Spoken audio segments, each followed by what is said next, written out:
Ikalawang kabanata. Ang kasalan sa Kana. Pagkalipas ng 2 araw, may ginanap na kasalan sa bayan ng Kana na sakop ng Galilea. Naroon ang ina ni Jesus. Inimbita rin si Jesus at ang mga tagasunod niya.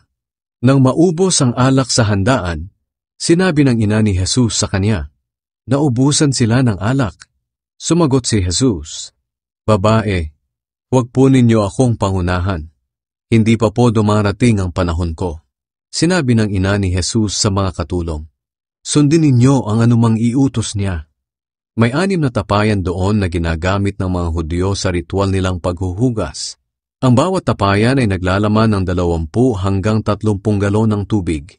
Sinabi ni Jesus sa mga katulong, "Punuin ninyo ng tubig ang mga tapayan." At pinuno nga nila ang mga ito. Pagkatapos sinabi ni Jesus sa kanila, "Sumalok kayo at dalhin sa namamahala ng handaan." Sumalok nga sila at dinala sa namamahala. Tinikman ng namamahala ang tubig na naging alak. Hindi niya alam kung saan nanggaling ang alak, pero alam ito ng mga katulong na sumalok ng tubig. Kaya ipinatawag niya ang lalaking ikinasal at sinabi, "Karaniwan ang pinakamainam na alak muna ang inihahanda, at kapag marami nang nainom ang mga tao, saka naman inilalabas ang ordinaryong alak. Pero iba ka, dahil ngayon mo lang inilabas ang espesyal na alak." Ang nangyaring ito sa Kana, Galilea ay ang unang himala na ginawa ni Jesus. Sa ginawa niyang ito, ipinakita niya ang kanyang kapangyarihan at sumampalataya sa kanya ang mga tagasunod niya. Pagkatapos ng kasalan, pumunta si Jesus sa Capernaum, kasama ang kanyang ina, mga kapatid at mga tagasunod. Nanatili sila roon ng ilang araw. Ang pagmamalasakit ni Jesus sa templo. Malapit na noon ang pista ng mga Hudyo na tinatawag na pista ng paglampas ng anghel. Kaya pumunta si Jesus sa Jerusalem. Nakita niya roon sa templo ang mga nagtitinda ng mga baka, tupa at mga kalapati. Nakita rin niya ang mga nagpapalit ng pera ng mga dayuhan sa kanilang mga mesa. Kaya gumawa siya ng panghagupit na lubid at itinaboy niya palabas ng templo ang mga baka at tupa. Ikinalat niya ang mga pera ng mga nagpapalit at itinaob ang mga mesa nila. Sinabi ni Jesus sa mga nagtitinda ng mga kalapati, "Alisin ninyo ang mga iyan. Huwag ninyong gawing palengke ang bahay ng aking ama."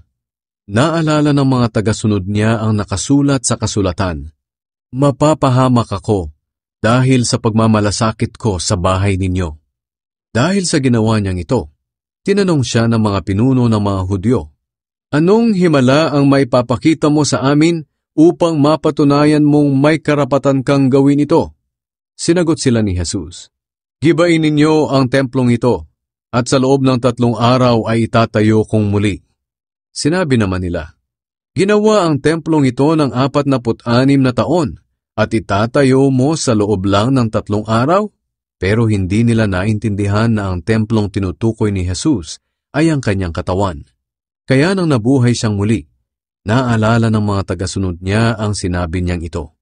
At naniwala sila sa pahayag ng kasulatan at sa mga sinabi ni Jesus tungkol sa kanyang muling pagkabuhay. Alam ni Jesus ang kalooban ng tao. Habang si Jesus ay nasa Jerusalem, nang pista ng paglampas ng anghel, marami ang sumampalataya sa kanya nang makita nila ang mga himalang ginawa niya. Pero hindi nagtiwala si Jesus sa pananampalataya nila dahil kilala niya ang lahat ng tao. At hindi na kailangang may magsabi pa sa kanya tungkol sa mga tao dahil alam niya kung ano ang nasa mga puso nila.